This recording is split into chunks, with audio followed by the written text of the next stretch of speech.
একটা যুদ্ধ কোথায় গিয়ে থামে আর কখন তা বন্দি মুক্তির পথটাকেই অবরুদ্ধ করে ফেলে, সেই প্রশ্নে এখন ধসে পড়েছে সব তালা।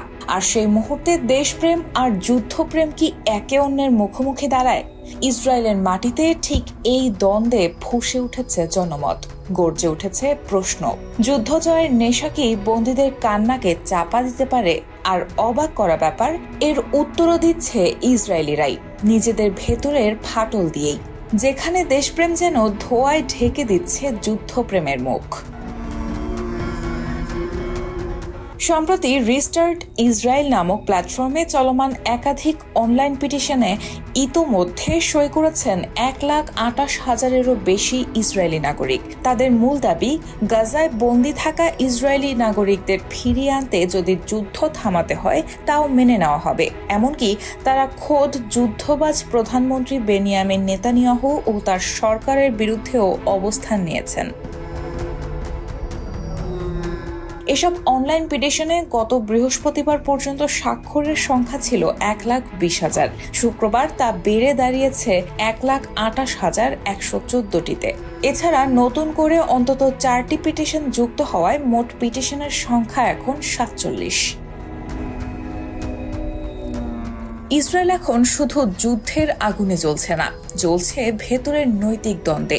রিস্টার্ট ইসরায়েল প্ল্যাটফর্মের একাধিক অনলাইন পিটিশনে ইতোমধ্যে 1,28,000-এর বেশি ইসরায়েলি নাগরিক সই করেছেন।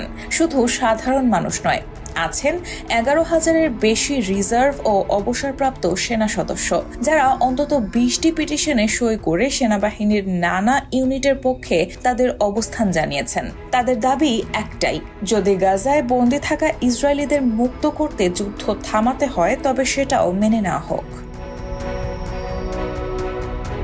এই অভ্যন্তরীণ চাপের মুখে নেতানিয়াহু বিদ্রোহের গন্ধ পাচ্ছেন। সেনা সদস্যদের বরখাস্তের হুমকি ছুড়ে তিনি পিটিশনের পেছনে বাইরের অর্থে পরিচালিত গোষ্ঠীর ষড়যন্ত্রের অভিযোগ এনেছেন, যার লক্ষ্য তার সরকারকে উৎখাত করা। কিন্তু যুদ্ধ যখন দীর্ঘায়িত হয় আর তার নৈতিক ভিত্তি প্রশ্নবিদ্ধ হয়, তখন সমাজের গভীর থেকে গর্জে ওঠে এক অস্বস্তিকর প্রশ্ন, আমার সন্তান বন্দী আর আপনি বলছেন যুদ্ধ চলবে? গাজায় জানুয়ারির যুদ্ধবিরতি ও বন্দি বিনিময় চুক্তির প্রথম ধাপের পর নেতানিয়াহুর পিছু হটা এবং নতুন করে আগ্রাসনের ফলে 18 মার্চ থেকে আবারও আকাশ, স্থল ও ড্রোন হামলায় মৃত্যু বেড়ে দাঁড়িয়েছে 62,000-এর বেশি।